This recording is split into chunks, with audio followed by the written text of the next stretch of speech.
It is Victory Monday. You might never catch me in a better mood than I am in right now. Both my fantasy teams squeaked into the playoffs in miraculous fashion. The Panthers got their biggest win in the last 3 seasons. NFL's still going on. It's a great day. We're here to talk about some football.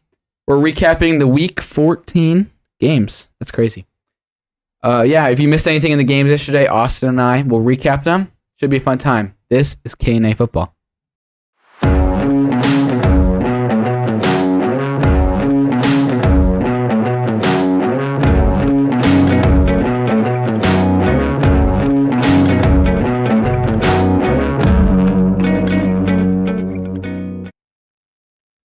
All right, Austin.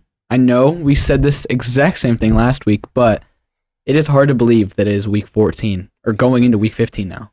Yeah, I mean, we have one game left tonight of Week 14, which means that there are, 4 games left, excluding any bye weeks. There are 4 games left for almost every team, which is, obviously pretty big deal. We're getting in, like I said last week, now we're really into that point of the season where every win matters, every loss in conference, in division, really starts to matter. And you see that analytic up there in every NFL game where they show, here's the AFC playoff picture, here's the NFC playoff picture. They show it all the time, and you see it's depressing when you see your team in the hunt section towards the bottom. Or not even in the hunt section. Or not even in the hunt section. That's when you know. that's when you know, man. Just tank the last 4 games, man. Start your rookie quarterback. It's where it's at this point. Or even worse, when you're in the playoff hunt, and so you're think that maybe you have a chance, but then you realize that your team is 5-8 and there's no possible way you're making it in. That's me right now. I mean, mathematically there's only 3 teams eliminated, but you know that there's those teams that are they're not making it. The Rams aren't technically eliminated, but they're not getting in. Yeah, the Raiders technically. I mean, all these teams that are really bad, give it a week or 2 and they'll be out. So I don't think even the Broncos are they mathematically are. eliminated. The 3 teams eliminated are the Broncos, Texans, and the Bears. Oh, sorry, Justin Fields. It's okay. It's not your fault. Next season is your year. It's true. So true.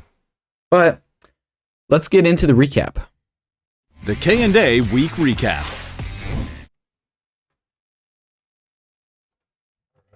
All right. So there was, before we get into it, I would just say this weekend was some of the sloppiest football, I guess you could say, I've seen in a long time. There was so many drops in games and just things that I just haven't seen before. Obviously, I was paying attention a lot because of fantasy football. It's the last week and I needed a lot to happen for one of my leagues to get in, which miraculously happened. I don't know. I actually have no idea how it happened, but yeah. Well, I can tell you how it happened. Here, let me tell you all a little story. So we were talking about this on Saturday, how Caden and I technically still are, because the week's not over yet. Yeah. We are playing each other this week, and it was whichever one of us won. All we needed was for the guy above us to lose, and we would squeak in. Right, because I was the 9 seed, and Austin's the 8 seed, and the top 7 make the playoffs in this league. Right. So it's kind of a really big deal for the both of us, and we were like, okay, this has to happen. Now, I was definitely on the outside looking in, and Caden was on the outside, but he was on the doorstep knocking, and I was in the bushes, kind of creepily looking around. That's what was happening, because I didn't have a quarterback or a tight end that was able to play, and so I started Cooper Rush. We already talked about this, and as we'll get into later, Cooper Rush didn't see the field except from the bench. And Caden, I had my entire team on bye because the NFL decides to, the whole last week of the fantasy football playoffs for everybody, they put the most teams in the league on a bye. This is just a great idea by the NFL. Caden very geniusly hit up the 6 seed. No, the 6 seed hit me up. No, the 6 seed hit up Caden. Yeah. Because the 6 seed also didn't have a quarterback, and the Ravens were, hurting at the quarterback position, so Tyler Huntley was playing. And Caden has been, prospecting all of the quarterbacks. Any time that any quarterback goes down, Caden, immediately jumps on the backup, so then you have to trade with his greedy behind if you want to get any sort of quarterback for the rest of the season. So the 6 seed hits up Caden. He's like, hey, I'd like to win this game. Can we maybe make a trade here? So Caden's like, sure, I'll put him on loan for you. I'll send Tyler Huntley to you, but then you have to give me Latavius Murray. Just for a week. Just for a week, and then they'll trade him back. Issue is that I'm playing Caden. And Latavius Murray would obviously throw a big rock in that. Okay, He's texting this guy during church, might I add. Hey, so chill out. So I hit this guy. Keep in mind, Austin, no. Austin's Listen. over here on Snapchat Listen, the entire church no, service. Stop. I also. So don't even with me on that one. But in church too, I texted the 6th seed. Oh yeah. And I was like, "Hey, please don't make this trade with Caden. My playoff hopes depend on it." To which Caden then did not care and proceeded to make the trade, and because he's the commissioner of the league, then put the trade through the minute that it went through. I do that with every trade, just specifically though. yours, though. I remember a trade of mine bullcrap. processed for like 4 weeks. It was a whole thing. Caden, commissioner, quickly hits it. Okay?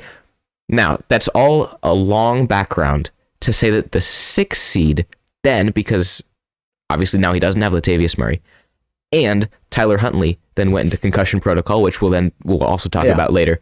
Neither of those guys were playing for him. And Caden, with Latavius Murray, then proceeded to smoke me. The 6th seed lost, or is going to lose at the end of this week. And so Caden's going to squeak into the playoffs based on a miraculous managing of his team, as well as a lot of miracles happening otherwise in the league. I was utterly shocked and speechless this morning. I knew I was out, and I was sitting there eating breakfast, and my brother's like, Caden, you know you made it in Dynasty. And I was like, no, I didn't. And he goes, yeah. And I was like, I needed the 7th seed to lose, but he won. And he goes, no. But AJ, who's the 6th seed, he lost really bad. And I know I needed to win, and AJ needed to lose, and I could have outscored him by like 20 or 30, and I could have gotten in, which is obviously not ever going to happen. And I was like, did it? And so I went and looked. He scored like 100 points. And I was like, oh my, I scored 150. I outscored him by 50 points. So I'm going to be in. And so with the Panthers winning, both my fantasy teams in the playoffs, it's a great day. I'm really happy for you, Caden. I'm really happy that now, with you as the 7th seed, you're going to go ahead, and I'm going to take the loss, and I'm going to let you go ahead, sweep the board, and you're going to go win that Dynasty Championship year 1. I appreciate it. I have confidence in you. Yeah. But now let's get into the game that we're supposed to be talking about instead of Caden's fantasy game. Oh, Debbie, we didn't even talk about that. We were recapping the fantasy games, not this one. That's our bad. My statistics say that. Oh, right. I have notes today. This is a If you big can't day. tell. Wow. This is a really big day. Debbie was. Oh yeah. You can't read them because they're really floppy. But I did make notes. Debbie is very excited about that.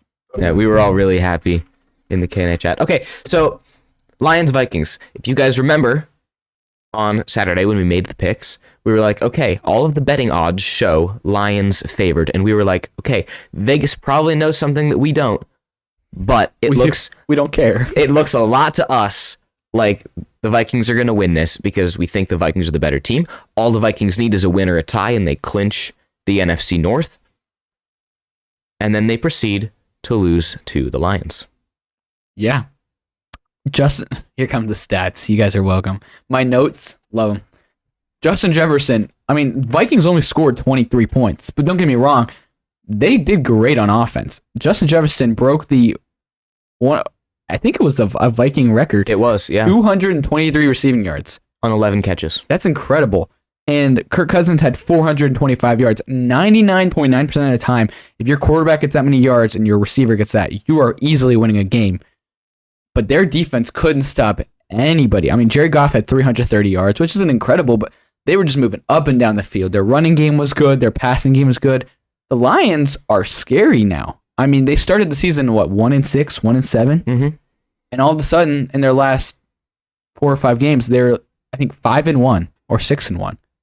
And beating a couple good teams. And their only loss was a very close game to the Bills. Yeah. Which is... how did this happen? This is the Lions team that we thought we were getting at the beginning of the year. And now, in the last part of the season, they're like, let's turn it on. You asked me last week if I thought the Lions stood a chance to make it in. I was about to ask the exact same thing.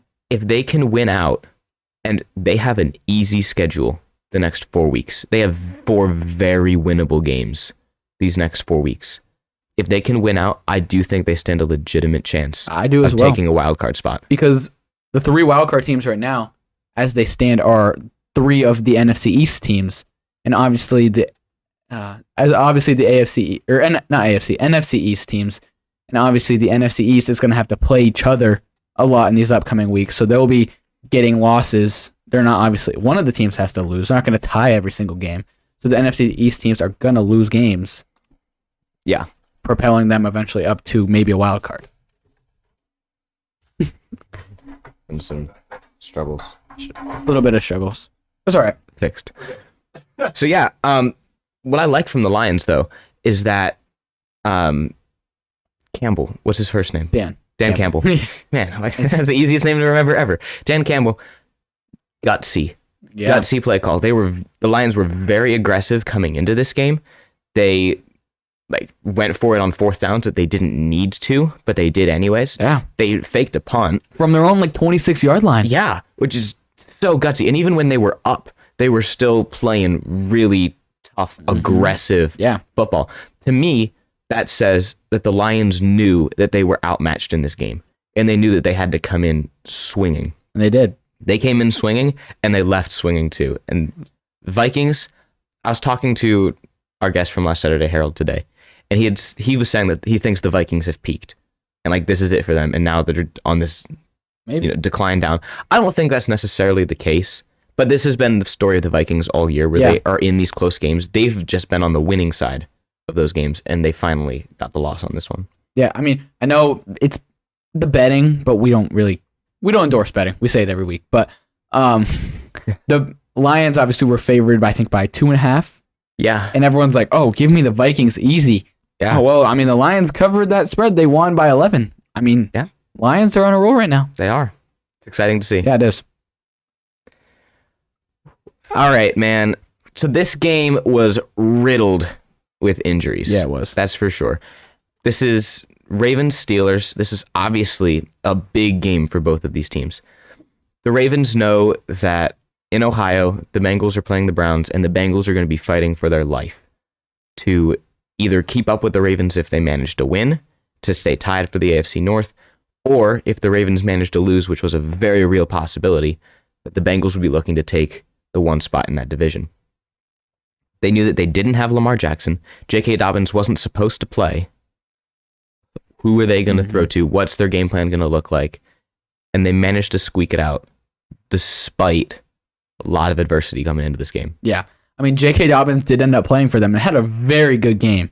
Yeah. I didn't write his exact stats down, but he played very well. He had 120 yards rushing. And he scored a touchdown. Yeah, which is very good. Which I personally am not the highest on J.K. Dobbins, but I mean, I love to see when he does good. He's a Buckeye. But yeah, and then Tyler Huntley injured in this game, left the game, didn't return. And then very early in the game, I think first drive of the game, Kenny Pickett also left with an injury. So it was really a battle between backups. It was Mitch Trubisky. Mitch Trubisky, yeah. Mitch Trubisky, and I don't even know who came in for the Ravens.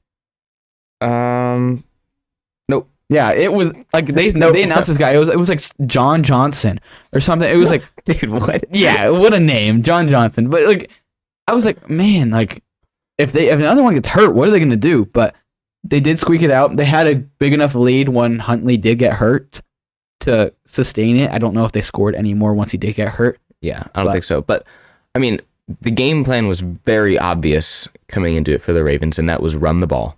And then they stuck with that even after Huntley got hurt. I mean, Huntley only attempted 12 passes. Mm-hmm. He went 8 for 12, which is respectable, but you only attempted 12 passes and you rushed for 88 yards.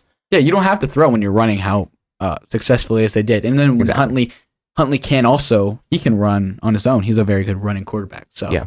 What ended up killing this game though, and obviously if Kenny Pickett didn't get hurt, I think the Steelers win this game soundly. I mean, you have Mitch Trubisky who you benched for Kenny Pickett.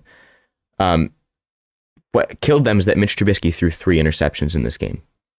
Take away one of those interceptions and put points on the board. Well, a lot during of them that were drive. in at least field goal range as well. Yeah. So Anthony Brown was their backup QB. Oh, it was Anthony Brown. Anthony Brown. John Johnson was not correct at all. No, John Johnson was very far from what it was. I don't know how I got that name. Anthony Brown is still a very generic name though. Yeah. But yeah, good on the Ravens for winning, I guess. I mean, whatever, but is what it is. Yeah, I mean, they stay in the lead of the NFC North or AFC. Well, tied. Right, but they have the tiebreaker at the moment. Right. They're going to play the Bengals later this season. That's going to be a very interesting game. Speaking of the devil, Bengals Browns. Listen, Caden. This game hurt me. It hurt me on a lot of levels, but in the end, I think this is what's best. Sometimes it's best to just lie down and die.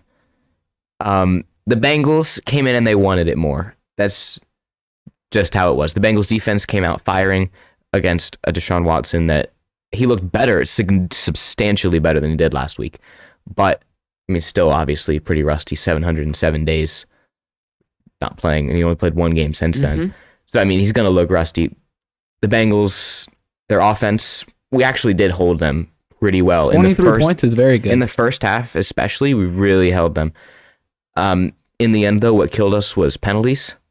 I mean, there were back-to-back drives, like Browns drive, Bengals drive, where there wasn't a single play without a penalty.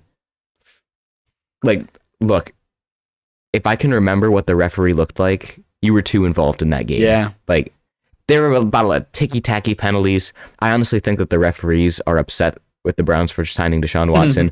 Because this happened last week, too, where there were a bunch of ticky-tacky penalties, and we're like, these penalties don't get called in any other NFL game. Like, according to the rules, should that be a penalty? Yeah, but no one calls these. Yeah. Which is like, whatever. But we had over 100 yards in penalties. Wow. It's substantial.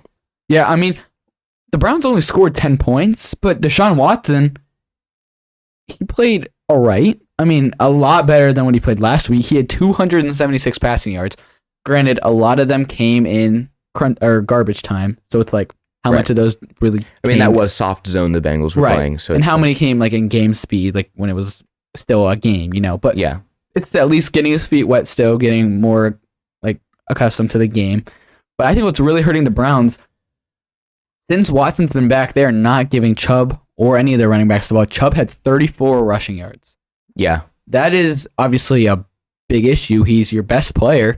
He's one of the best running backs in the NFL. You want to typically give your best players the ball, and he's not getting enough carries. Yeah. He's getting 34 yards. Yeah, the Browns, like I was saying, this is probably the best thing that could happen to the Browns is eliminate our playoff hopes. Obviously, I'm not going to root for that. I'm still rooting for us to win out. Is it going to happen? Probably not. And even if it does, like, we need a lot of people to lose in order to actually make it to the postseason.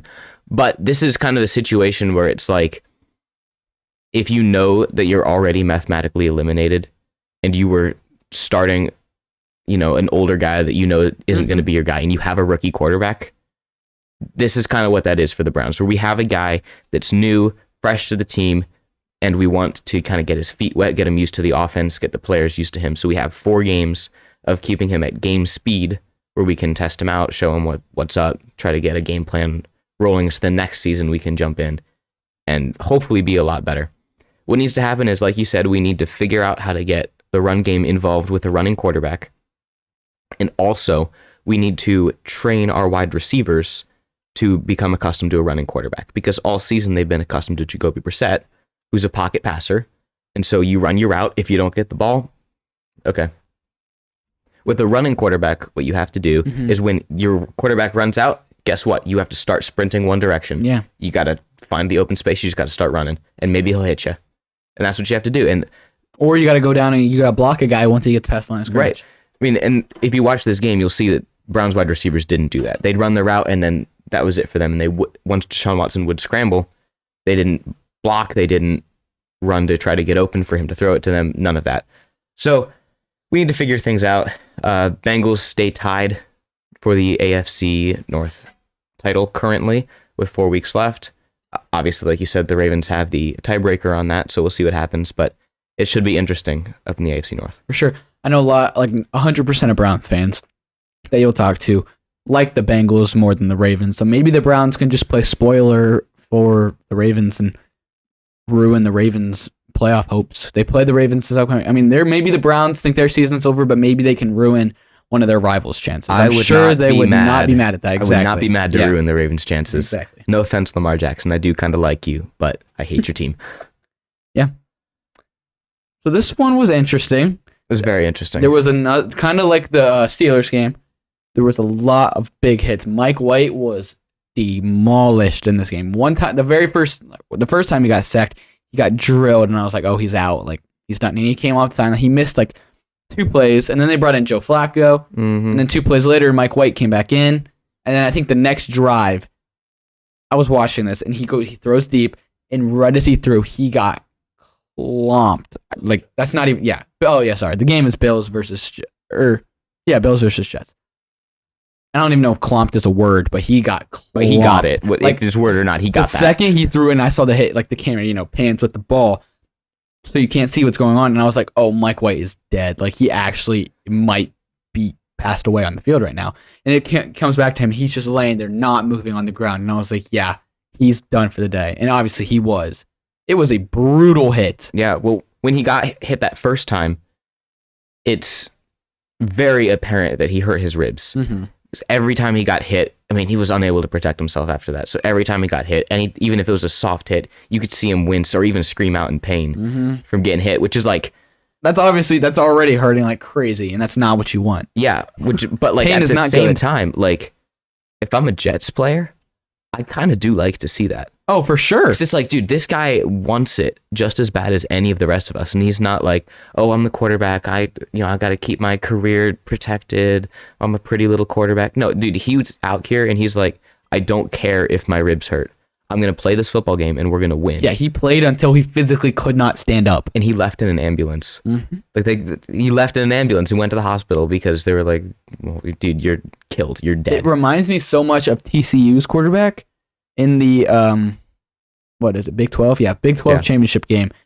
He was getting hit like crazy. He had been getting hurt. He had been taking so many hits in their last drive. He ran himself all the way down the field. He finally scores a touchdown that drive, and he just laid on the ground and couldn't get up, but he just willed his team in, willed them back and tied the game. Like, that's what you want from your quarterback. You want a leader who's not just going to quit on your team. He's going to play through injuries. Yeah. It's really good to see for Mike White and the Jets. I have 2 questions for you here. Okay, 2, I think, very interesting questions. First one being, do you think that Mike White is here to stay for the Jets next season? At least next season. I think definitely for next season. The Jets obviously have a good record, so they're not going to be up high in the draft or anything. And Mike White has done good enough to, like, they can roll with him at least until something fails and then go figure that out from there.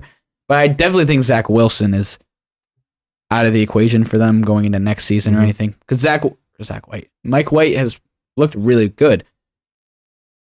I mean, maybe they go and try to get like a Jimmy Garoppolo or like someone like that in free agency, but if I'm a Jets fan, I would not be against Mike White. I think he's great. He clearly shows heart in... I is not a Jets fan like Mike White. Huh? I am not a Jets. I mean, he's like a nobody, and he's young. He's young as well. I mean, it's not like he's just old guy who's going to retire in 2 years. He has potential. He could be that future. I mean, he's as young as, like, I think Baker Mayfield is. Yeah. Other question is, where is Zach Wilson? That's exactly what I was thinking. When Mike White got hurt the first time, I was like, oh, Zach Wilson's going to come back in. You know, it's going to be interesting. And they brought out Joe Flacco. And I was like, yeah, whoa. Where's Zach Wilson at? That must be. They have him listed as inactive. For what? I was unaware that he was injured. Well, no, he's not injured. Yeah, he's not injured. It was probably a healthy scratch. Because they must just be that low on Zach Wilson. Yeah. Kind of like the rest of the league. He's not.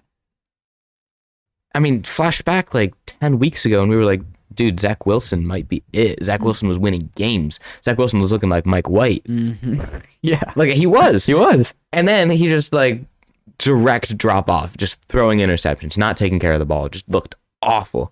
And now he's listed as inactive, which is really weird. Where did he go? He doesn't exist anymore.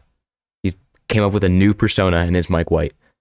Zach Wilson's dead. Mike White's alive. Well, I know the Jets players love Mike White as well. I mean, they were wearing these Mike White shirts. Like, I mean, if you're Zach Wilson, you gotta be. Yeah. You hate to see that. You're completely lost. The team is lost to you. But now that we are done talking about the team that lost, I mean, good job, Bills. You won. Yay. Josh Allen tends to struggle, I think, against the Jets. He didn't play great yesterday. Well, he didn't turn the ball over, which has been a kind of a struggle for Josh Allen. Shockingly, he leads the league with like 14 turnover-worthy plays, like on the year, which is like that's a lot for a quarterback. But whatever, they won, and that's what matters. He only had 147 yards. Yeah, it's not very good for Josh Allen standards. Right. I mean, obviously you are playing a good defense in the Jets, and the weather conditions were bad. So whatever, you got the win. That's what matters. You stay atop the AFC as the number 1 seed. Yeah. That's what matters. For sure. Ooh. Okay. All right. I'm going to check out my notes real quick. Oh, this is Texans Cowboys. Oh, right. I forgot to do that. I always forget this. So on my notes here, we got all the stats for all the games, and then we got the Texans Cowboys, and I literally just wrote what? Because that's exactly what every single NFL fan, Texans fan or not, was watching this game saying, what? Yeah. You have a team that is, what were they, 1-10-1 coming into this game.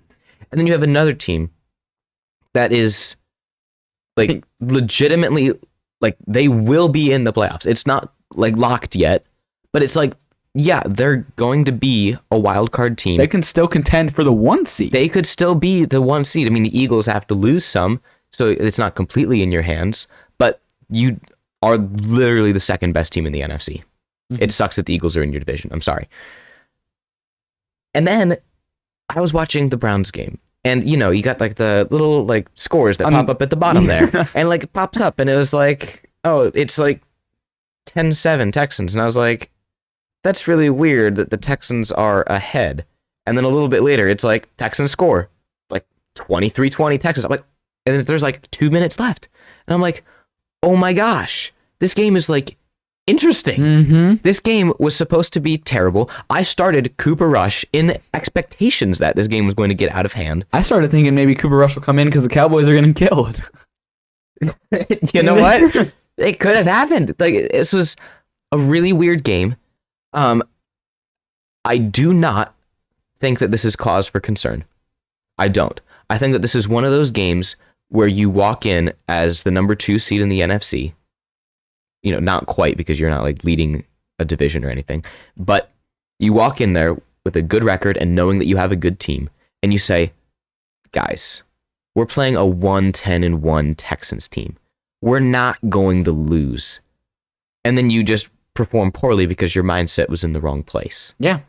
I think this was a wake-up call. Yeah, exactly. I think this is honestly good for the Cowboys because they still got the win. I mean, that's what matters is the win. Doesn't matter how you get it. You got the win.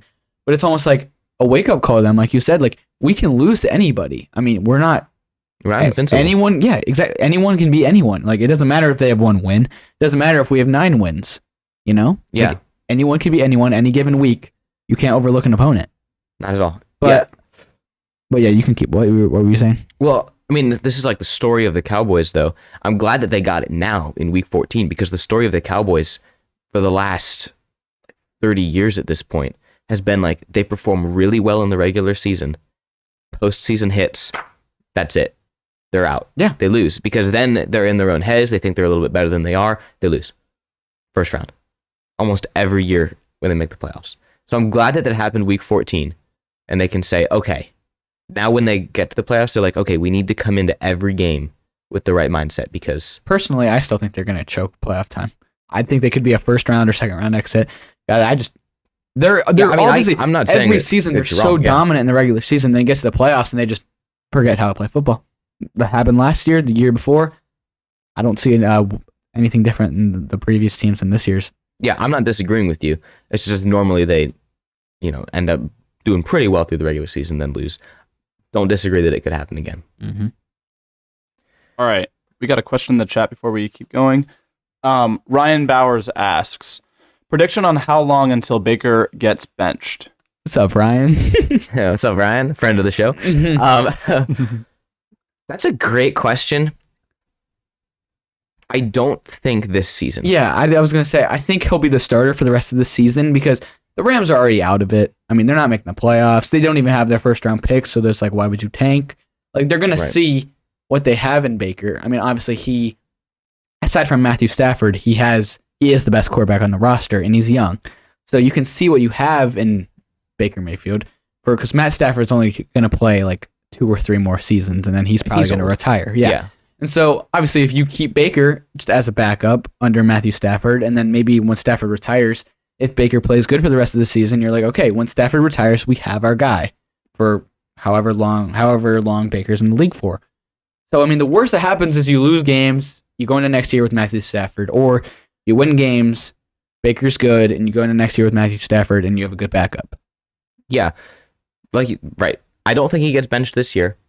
I don't think that Baker has the mental capacity to be a backup. I think he has too much ego to be a backup.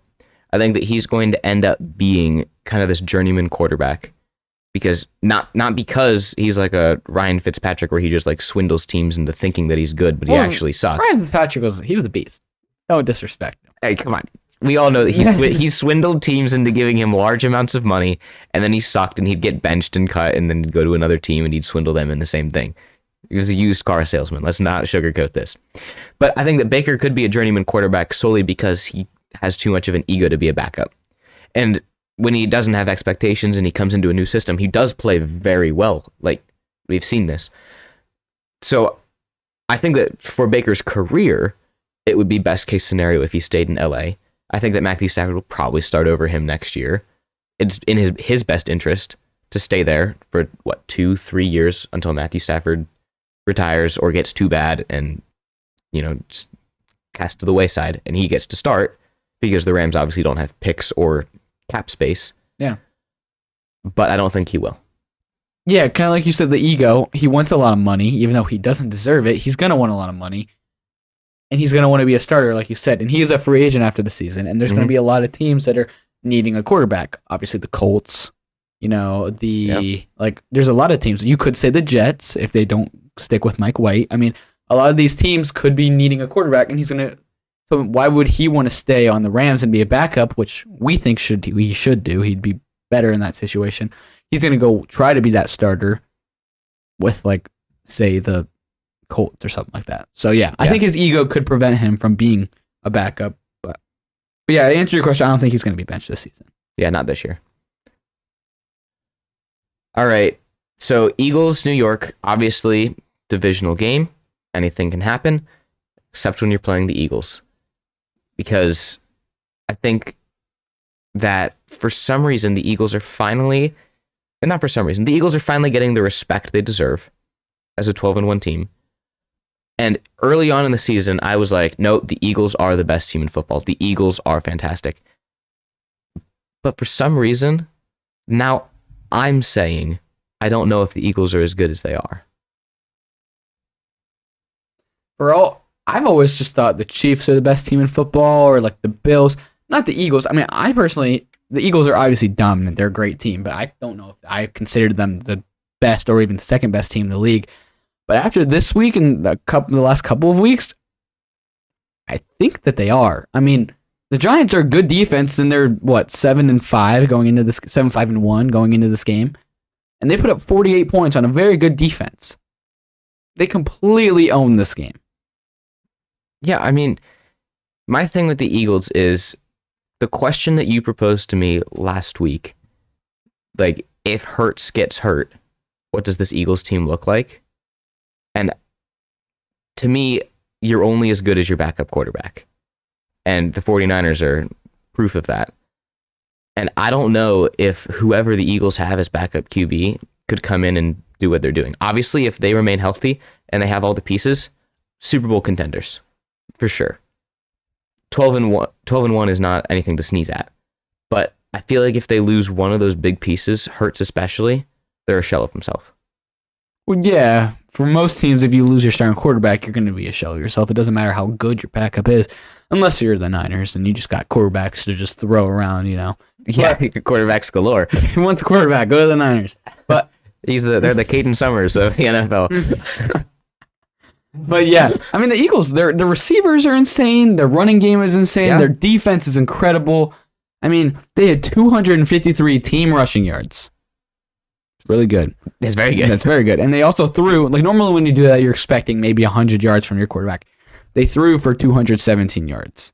Miles Sanders had 144 rushing yards. Oh, so you're telling me They had over 100 rushing yards. That wasn't even their number one running back. So that's a combined of Jalen Hurts and their other running backs. I mean, don't get me started on A.J. Brown. Yeah. Devontae Smith. Yeah, it's a very good, very complete team if they can all stay healthy. And I hope they do. I hope they can make a deep playoff run, if not win the Super Bowl. I mean, look, the Eagles haven't been good since they won the Super Bowl in 2017. So, I mean, I wouldn't hate to see them win it again. The Giants in this game attempted to do the Lions strategy where they tried to come out swinging. They tried to come out with these fake punts, big plays, whatever. It just didn't work for them. Fake punt. They dropped the punt on the ground, and it was the worst thing I've ever seen in my life. Well, under Giants, I wrote overrated. The Giants' defense is ranked 14. So, I mean, that just goes to show again, like what you were saying with the Eagles. They're just scoring overcome so many that. points now. Yeah. Yeah. But under the Giants, I wrote overrated. I mean, they started off incredible, but we both said, I don't know how they're beating these teams. I mean, They're barely winning. They're not doing anything spectacular. They're just winning the games. And now, I think in their last 6 games, they're like 1-5 or 1-6 in their last 7 or something like that. They don't look good. I mean, Saquon was unstoppable in the beginning of the season. He's still great, hasn't been hurt or anything, but I mean, he had a neck injury, so I mean, he didn't play this game. He did. He did, but it was very limited. Yeah. And I don't think it made a difference. If you're going against the Eagles and you're coming in there saying Saquon's limited, you lost the game. Yeah, I don't think it would have made a difference because the Eagles' defense is too good, plus their offense. But maybe I don't think the Giants are a playoff team. It'll be interesting to see because they obviously do stand a very good chance of being at least the last seed of the wild card teams. So they very well could make the playoffs, but there's 4 weeks of football left, and if they manage to lose a couple of those games, they could be out of it. Mm-hmm. I think in the wild card race, I think the Seahawks or the Lions could pass the Giants. I don't see them winning. I agree. More than one more game the rest of the season. Yeah. The Eagles, with this win today, like officially locked up playoff spot. Not the division. Not the division, just a playoff spot. So no matter what happens at this point, the Eagles will be in the postseason. They obviously have to win a couple more games to lock up the division. And I think they have the tiebreaker on the Cowboys, obviously. So Eagles will probably end up blocking the division, but good job blocking the playoffs, being the first team to do so. This is this entire week of football was like weird because I'd keep checking on the games and I'd keep checking on the scores. I didn't get to watch as many games as I would have liked to, but like every time that I checked on them, I'm like, okay, this is really weird because a lot of teams that I didn't think were going to win end up winning these games. This is Jaguars at Titans, which is a big deal that I emphasize the at because the Jaguars won 36-22. This is the Jaguars' first time winning in Tennessee since 2013. And they play there every single season. And they play there twice a year. No, once. Twice. Once a year. Yeah. They play the Titans twice a year. So they play there once a year. So they've had 10 tries to do this, and this is the first time they've done it in a decade. I mean, yeah, I don't know what to make of this Jaguars team. I mean, 2 weeks ago we were saying Trevor Lawrence, this was his breakout game. You know, he's not a bust. This is what we all thought Trevor Lawrence was going to be. And then last week got killed by the Lions, who now the Lions look very good. Mm-hmm. But we're like, man, maybe... So now that loss doesn't look that bad. And then we're like, man, maybe Trevor Lawrence, maybe that was a fluke game. And then they go and they do this to the Titans, who are a little bit on the downslide right now, but are still a good team. I don't know what to make of this team. I mean, Evan Ingram, tight end for the Jaguars. Not very good tight end. I mean, he's just a dude, you know? 162 yards and 2 touchdowns. Congratulations to whoever started him in fantasy. Yeah, I was playing against him. In my miraculous somehow thing. Miraculous squeaking. Yeah, but yeah, he played incredible. I mean, Trevor Lawrence also had 300 yards, 368. Yep. It's kind of hot and cold with him. I mean, he's either like incredible or abysmal. Worst. Yeah. Yeah, he needs to figure that out because if he can play like this every week, or at least somewhat close to this level, 75% of this level, you'll win football games. I think that they win that division if he plays like that because the Titans are winning that division by a landslide, but it's like the Titans aren't even, like, that's a very sad division as well. Yeah. The AFC South and the NFC South are both very, very weak divisions right Very now. sad teams. Yeah. But Derrick Henry. Yeah, that's what I was about to say. This is an incredible stat line. Derrick Henry, in the first half of football, 118 yards. In the first quarter, he had over 75. Yeah. So I'm sitting there thinking, like, dude, Derrick Henry is going to single-handedly win this game for the Titans. Like, he was on pace for, like, over 300. Over 300 yards rushing? Ridiculous. 300 yards passing is, like, good job to whoever your quarterback is. He was finding the receivers. 300 yards rushing is unheard of. I mean, he's done it before, but it's ridiculous. And then he proceeded to have 3 yards rushing in the second half. What happened? I mean, I don't know if it was just the Titans were getting away from giving it to Derrick Henry because they were losing, but I don't know why you would do that because he's your best player. I don't care if you're losing. You're going to get back into the game by doing what you do to get your best player the ball. I mean, I know it's a different situation, I guess. Like, I was going to say, if the Vikings are losing a game, you're going to stop giving the ball to Jefferson, but I guess it's different because he's a receiver and you need to throw to win. Right. But I'd keep giving it to him. I don't care if you're losing. Yeah, I don't either. Doesn't make sense. Is this the next game on the... Okay. Next game on the agenda is Chiefs-Broncos. And this game was very interesting. The crowd in Denver was hot and cold this game. Mm-hmm. So game started like any other Broncos game this season. Russell Wilson comes out of the tunnel, your $300 million quarterback, and what does the crowd do? They start booing him. Boo. Russell Wilson sucks. No one likes him. Your family's the worst. Because he does. You can't throw touchdowns. There's more bathrooms than touchdowns. They hate him. So the Chiefs, Broncos country, let's ride. No, the Chiefs rode that momentum into a 27-0 lead. Incredible, like, first quarter and 3/4. Yeah. And then the Broncos were like, how much did we pay him again? $300 million? Maybe we should start playing football. Okay, so then... Now that we're out of the playoffs. Now that we can't make the playoffs, let's go ahead and start winning games, guys. This is what they're playing all along. They want a better pick. So they, score. They have a, scoring drive at the end of the half. Jerry Jeudy scores. Good job. Okay. Then they get the ball, and they just keep scoring. And Jerry Jeudy scores again. Jerry Jeudy scores again. Hit 3 touchdowns. He did. 2 of them from Russell Wilson. Russell Wilson then got another one, which puts him at 11 touchdowns on the year. Russell Wilson. Still less than his bathrooms, but there's 4 weeks left, so there's a very good chance that unfortunately... might not be playing. It's true. He did get a concussion towards the end of this game. So, I mean, he's out for, obviously, the end of that game. Potentially this week, but probably not. Concussions don't generally last that long. But the Chiefs ended up squeaking out a win. You would never have expected us to say that against the Broncos. No. I mean, I'm pretty sure on Saturday we said this is going to be a landslide game. 100%. Maybe this was Russell Wilson's breakout game.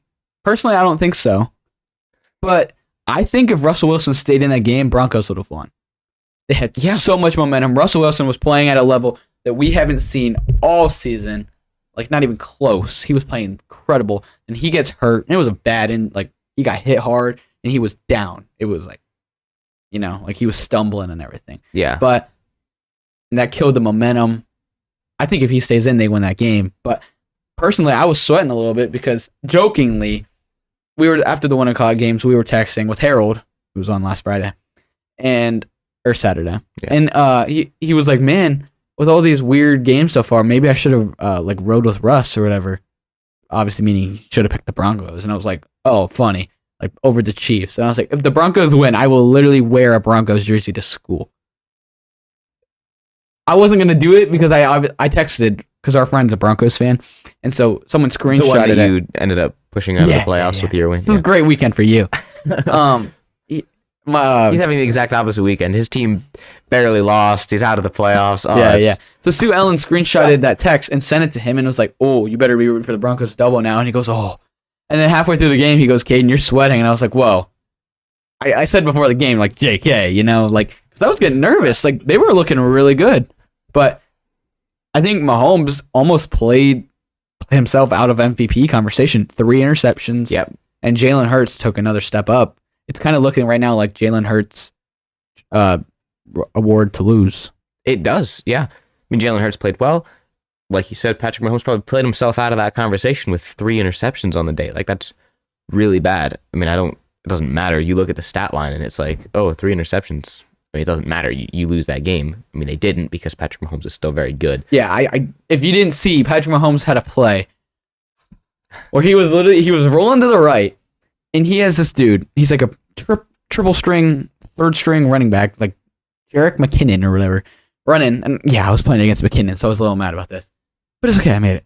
So he's rolling to the right, and McKinnon's running up the field, and Mahomes, it's just looking like he's gonna throw it away or take a sack, you know. And he just literally just like not even looking at McKinnon, he just like tosses it like underhand sidearm, not even looking at the dude. The ball was spinning like a second grader just threw it. It was a duck. It was just like the most pathetic thing you'll ever see. Right to McKinnon, 60-yard touchdown. Like, how does he do that? I mean, you can look and you can be like, dude, how come other quarterbacks don't do that? But like, if other quarterbacks tried that would 100% not work. No. Like, Patrick Mahomes, I've said it before. I don't know the exact phraseology I used. Phraseology. Yeah. I don't know the exact phraseology I used. It was something to the effect of, like, Patrick Mahomes has, like, some powers, some, like, witch powers. Magic. Yeah, there was something that had to do with magic, and, like, he's dating a witch or something to that effect, because literally, this dude, it's ridiculous what he's able to pull off. It doesn't matter the situation. There is at no point in any play, in any game, in any drive, when I'm thinking to myself, you know what? I think that this is completely fallen apart for the Chiefs, and they're going to lose this game, lose this play, lose this drive. I never think that. Yeah. Every time I'm like, yeah, Patrick Mahomes will probably do something. Well, yeah, and every other team, like every other quarterback in history, if any other quarterback does any throw close to that, they're like, whoa, what are you doing? Like, you want to throw it the normal, like, just like, you know, if you're not watching YouTube, I'm doing the normal throwing motion. But, like, that's how you throw a football, you know? And then, like, now everyone's trying to get the Mahomes. Like, Zach Wilson, not a great quarterback in college. I mean, he went to BYU. He did great there. But he was drafted so high because he would make some no-look throws and some sidearm throws. And you're like, dude, this guy's going to be like Mahomes. Obviously, that didn't work out because no one is like Mahomes. So it's like everyone's trying to get this guy who makes these unworldly throws. Yeah. What I love about the Chiefs, I don't love anything more than Mahomes about the Chiefs. But right underneath that would be Andy Reid. This dude he's an older guy, okay? And generally when you get older head coaches, and he had been a head coach for like ever. Mm-hmm. He was with the Eagles. He was with the Eagles forever. I mean, and he's a good head coach too. But he is so not stuck in like, this is how the NFL has to be, and this is how you play football. He is like, no, we're gonna come up with fun plays. We're gonna have fun with it. We're gonna do these weird plays, and we're gonna let Mahomes do what Mahomes does, and it's gonna be so much fun. Yeah, it's awesome. And he's so much fun. He doesn't have to be this young head coach that's like, I need to make a name for myself. So no, he's a great head coach, and it's a great team. Yeah. One more thing about this, I said the other week to my dad, I was like, I wonder what it'd be like as a Chiefs fan, like going into every week. Because like me and you, we haven't picked the Chiefs to lose a single game except for maybe the Bills. I don't remember. Like, how would it honestly feel as a Chiefs fan going into every Sunday being like, yeah, like I'm not nervous at all. Like until you hit to the playoffs, it's like what, like there's no point in watching. Like, you're gonna win. Yeah, of course you're gonna watch, but like you're gonna win. Like no fear. It's like if you win, awesome. I expected that. You know, like it's so weird to me. You know, hey, like, that's gonna be the Browns next year. I'm telling you right now. If they're at the Chiefs level next year, I will be happy for you guys. I'd be so happy. All right, Caden, your game to talk about. Have fun with it. I'll sit back and drink my mystery drink. Now, this is a quick your mystery drink. Is that what you said? That was funny. I can't think of our interim coach's name all of a sudden. Wilkes. Yeah, thank you. Oh my goodness. I know more about the I know. I've been watching so much looking at so much Steve Wilkes stuff today. Don't even. This is the appreciation comment for Steve Wilkes. He's completely inherited this team. They just lost their best player. They traded him away. The team was in shambles. They were looking poised for a top pick. He completely came in, and he's got this team fighting for a playoff spot. Granted, the NFC South is very bad this season, but with a Matt Rule-led team, this team is first or second pick locked in right now. Matt Rule never won an away game in his entire tenure with the Panthers. Seattle might be the hardest place to play in the NFL. And Steve Wilkes just went and beat a very good Seahawks team. We ran the ball for 223 rushing yards. What did we say going into the game? If we're going to win, we're going to run, run, run. And it wasn't just Foreman. Chuba Hubbard, great game. He was the best running back for us. Our rookie running back, who nobody knows, I don't even know going into this game, Raheem, I don't know, Blackshear, like 60 yards and a touchdown. Our defense completely shut down Geno Smith, 2 interceptions. Sam Darnold isn't playing incredible, but he's not doing, he's doing enough to win us the game. We might not go far in the playoffs. We might get spanked in the first round or the second round if we miraculously win. But just seeing this team winning football games again, it is so much fun and so exciting. Panthers have not scored, I think, more than 10 points in a single quarter all season. First quarter of this game, 10-0 at the end of the quarter. Panthers scored in the first 10 seconds of the second quarter. I was like, what is going on? Steve Wilkes, give him the head coach job for next year right now. Yeah, if he manages to take you guys to the postseason, I think, honestly, I think if he wins one more game, 2 more games, even now, he might even be locks 100% for a head coaching job.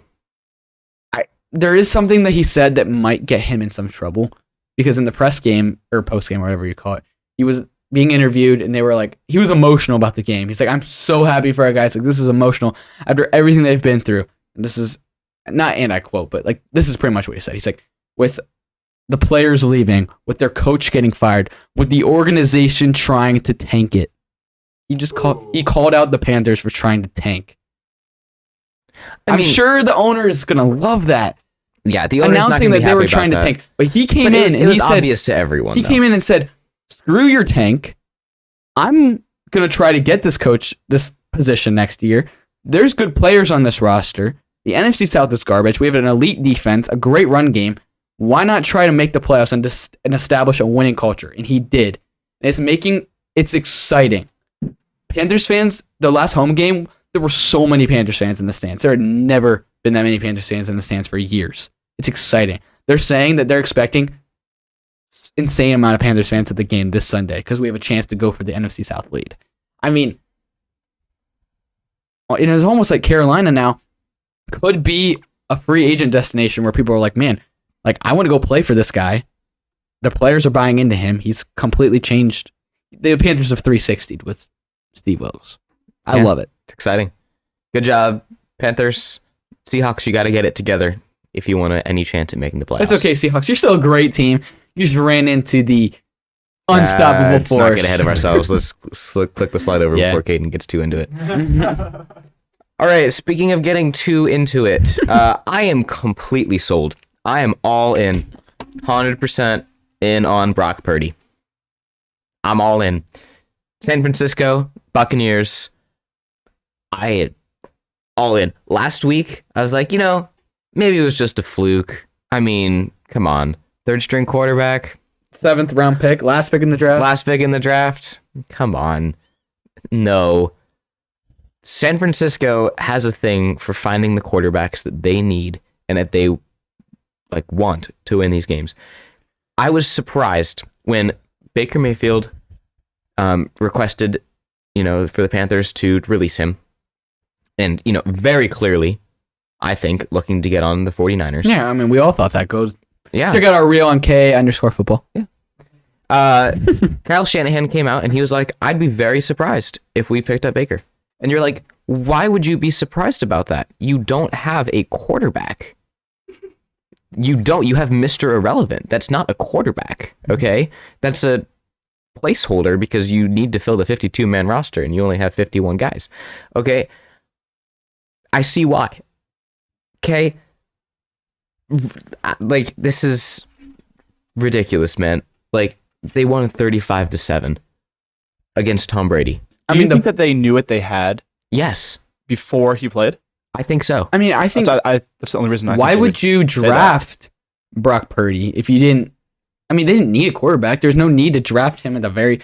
I mean, why? I mean, you had Trey Right. Lance. Yeah, you had Trey who Lance, thought you would had be Jimmy starting for you. Garoppolo as a backup. You obviously don't expect either of them to get injured, but you have a very good backup in Jimmy Garoppolo in case he does get injured. And why would you use the last pick on a quarterback when you have two quarterbacks if you don't see something in that guy? And clearly they did, and clearly it's working out. Personally, I mean, obviously I'm very high on Brock Purdy right now. He's playing great, just beat the Bucks. Huge for the whole NFC South. But I think any quarterback could perform wonders on that 49ers team. They have the most quarterback-friendly system I have ever seen. One of the best O-lines. Literally, Christian McCaffrey, Deebo Samuel, George Kittle, Brandon Ayuk. Great defense. Like, Yeah. I legit think any of us in this room could go and we could, I don't know if we'd score 35 points, but I think we could do enough to put up some form of points with the 49ers. I mean, they're very quarterback friendly, but For sure. But that is, remiss then to say, like, obviously, it's a quarterback friendly system because you were working with Jimmy G, and that's who you had built this team around. You would build it around a quarterback who isn't fantastic, realistically speaking. He's a facilitator, he's a game manager, and that's what you built this culture around, and that's what Shanahan wants. But you'd think that if you're starting Mr. Irrelevant, that you would bring it down a little bit. You'd be like, okay, we're going to attempt some shorter passes. We're not going to make you run anywhere. The only running that will be happening will be through Christian McCaffrey, who is standing right behind you. And if we're passing, Christian McCaffrey will be blocking for you, and George Kittle will be blocking for you, and our fantastic offensive line will be blocking for you. Instead, they're like, okay, yeah, let's throw it deep. And Brock Purdy's like, okay, and then he hits it, and it looks fantastic. And then they're like, okay, if the play breaks down, I guess run. And he's like, okay. And so he runs, and he gets first downs, and he initiates contact, and he looks good. can you imagine if the Niners go win the Super Bowl this year with Brock Purdy? The fact, here's what shocks me.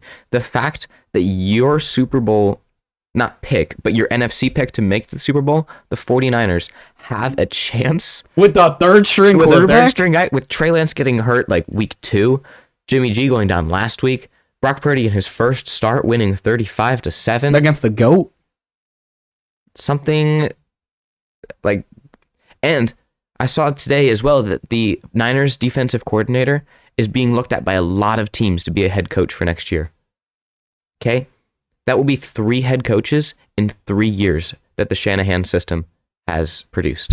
The Shanahan tree is going to be ridiculous. Yeah, and in 10 years. it's not like some trees where it's like they go and then they just fizzle out and they go back. Like Mike McDaniel for the Dolphins, Mhm. great there. Obviously, Shanahan's great. Who else was it? You know? I don't remember. I mean, who the other yeah, one I mean, was. it's a great. Niners are a great organization right now. I mean, I think one of the storylines of this game though is Deebo Samuel. Yeah, he got did get hurt. very bad. He was like screaming. He was crying. Get carted off the field. But they said today he avoided a major injury. It was just an ankle, like a high ankle sprain or something Yeah. like that. So he should be back come playoff time or whatever. But Niners look good. They do look very good. And Brady didn't play fantastic. He went 34 for 55, 1 touchdown and 2 interceptions. Not that any of that would have changed the trajectory of this game, losing 35-7. Doesn't matter. Mm-hmm. Well, a funny little story about this game. The Brock Purdy's family, obviously, I don't think they live in San Francisco or California or anything. So they don't go to all the games. I mean, why would you Mhm. spend all that money if your son's a third stringer, you know? Right. But earlier in the season, they made plans for this game to go watch Tom Brady. Like No. way before Brock Purdy was a starter, like No. way in the beginning of the season. And then all this happens, and now Brock Purdy is starting his first game in this game. And ironically, that's the game that they were going to. And Brock Purdy completely lit it up like this. And it showed Brock Purdy's dad in the stands, and he was like crying because he was so just his son just torched the Bucks. And Bucks are a good defense. Yeah, I picked up the Bucks defense for one of my fantasy teams because I was like, while I do think the Niners are good, I think the Bucks defense will do a well enough job disguising what they're doing to confuse Brock Purdy and maybe give me a couple good points. No, Brock Purdy plays on prime time Thursday Night Football this week. I'm looking forward to it. It's gonna be fun. Should be fun. All right, last game, Sunday night game, Dolphins Chargers. We both picked the Dolphins. Both proven wrong. I was quote unquote proven wrong. I mean, I picked the Dolphins because you thought they were the better team. You No. thought that they would win this game. why else would you pick them? Fine, I picked Say the it. Dolphins. I didn't pick the Dolphins. Yeah. But I'm so happy that the Chargers won this game. Harold Mansfield, boom. I was so happy. Herbert, I think, shut up the haters. No, At least, no, dude, no, Herbert played incredible. no. He was hitting Mike Williams, who was finally back. They played great. No. They did play great. I don't think that he silenced any haters. There was a ESPN analyst, Emmanuel Acho. You hear Mhm. about all this Yeah. stuff? All week, he was completely crapping on Justin Herbert, even more than Harold has been. And he was like, was he the guy that was talking about Herbert as a social media yes, yeah. quarterback? He said Justin Herbert is a social media quarterback. Okay, that was one of the worst takes in Yeah, football. he said he's a social media quarterback, and Tua is miles better, and he's going to show it on Sunday night. Well, Tua played awful in this game. 17 points is a miracle that they scored that, and one of them was because of a fumble that returned 60 yards by Tyreek Hill. Yeah. And Well, the guy said that he was on Twitter, and if Yeah. you look it up, Yeah. he's not on yeah, Twitter. he Like, hates the media. I don't And think he he's said even on he's a- TikTok. Like, yeah, it's the stupidest thing I've ever weird. seen. But yeah, Herbert Do you played research like the Cannon Football Podcast, man? exactly. Emmanuel Acho. Don't even talk. We're coming for your How job. are you on ESPN? We're coming for your job. But yeah, the Dolphins played terrible in this game. They their offense was pathetic, aside from a Tyreek Hill 60-yard touchdown catch because he's fast, and a Tyreek Hill 60-yard fumble recovery touchdown because he's fast, and that was it. And then he left with an injury. Yeah. And that killed any chances. A very unfortunate, I guess, concerning, I guess, for the Dolphins. They lost last week to the Niners, so that's one loss in a row. Now they lost to the Chargers, so that's two in a row. In a very, very competitive And yes, AFC East. and now you're going into this next game against the Bills, who you're not going to be favored against In Buffalo. in Buffalo. And Dolphins, obviously from Florida, used to playing in Miami, hot weather. It was 55 degrees on the sideline in this game. 55, not very cold at all. The Dolphins had to have their own heaters on the sideline because they were so cold. Oh my. 55 degrees, and they had to bring their own heaters. They play in Buffalo this week, and they're saying there might They're be going to freeze. they're saying there might be 7 inches of snow. That is not ideal for the Dolphins at all. If that happens, if the weather holds up and there's 7 inches, Dolphins might not score a point. They might not make it past the 50. They are going to be completely. They're literally going to be on the sideline going like this. They're going to be shaking. Frozen in those big oversized coats that happen in They the are NFL. going to be in trouble. Learn to deal with some cold. Go practice in a cold state or something. 55 degrees, and you need a heater Yeah. when you're running around playing a football game. Yeah, they're kind of in trouble for next week. That's for sure. Look, good for the Chargers.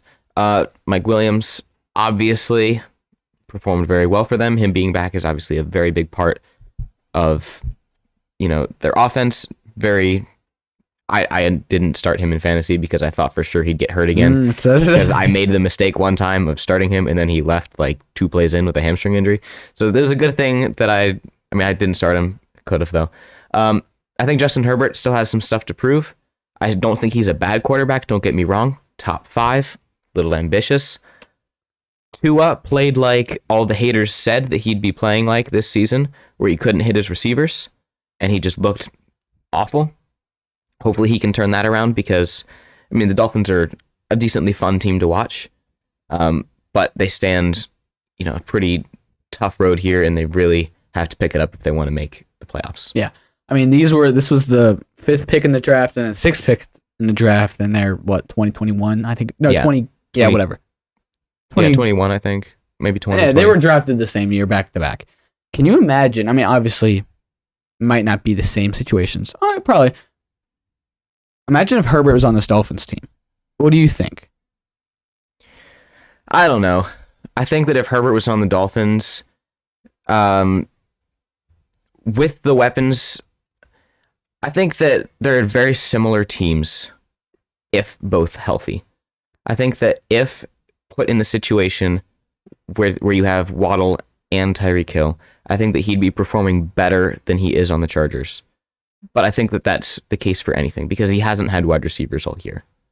Yeah, I think that if he had Keenan Allen and Mike Williams this year, he'd be performing better than he has been. I mean, which is just the case. Like if you have receivers that can get open and know what they're doing, it's going to be better for you. It'd be an interesting experiment. Probably never going to see it though. But anyways, let's jump into what the picks are looking like.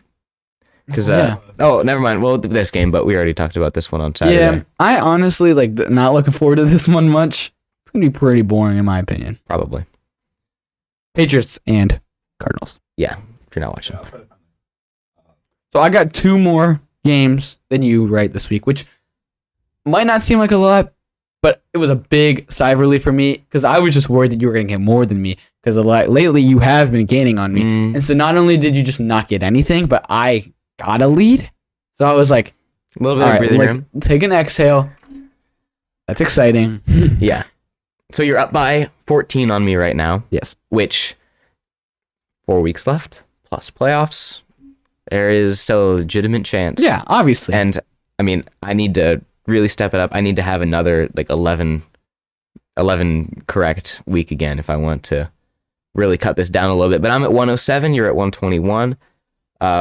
We're now still both above 50%. You're creeping up on 60% accuracy rate, which is, I mean, it's bad, but it's not as bad as it could be. Yeah. I'm kind of excited. I'm getting excited here. I was nervous, and I'm still not in good position, but it's better than it was last week at this time. Only by 2 weeks, but 2 games. I mean, we differed only on 2 games this week. Right. So you got both of those right. I should have picked differently, but past in the past. Yeah, I mean, like that's what I mean. Like we only differed on there's not many weeks where we differ on 5 games. Right. So it's like this week could have happened though. There's a lot of upsets, a lot of things that we didn't see coming. That's why we didn't pick them because we didn't see them coming. Exactly right. So yeah, thank you for listening to this episode of the K&A Football Podcast. Next week is going to be the Week 15 episode, which is crazy and sad, but we have to do it anyway. So we'll see you guys on Saturday. Thanks for watching this episode of K&A Football.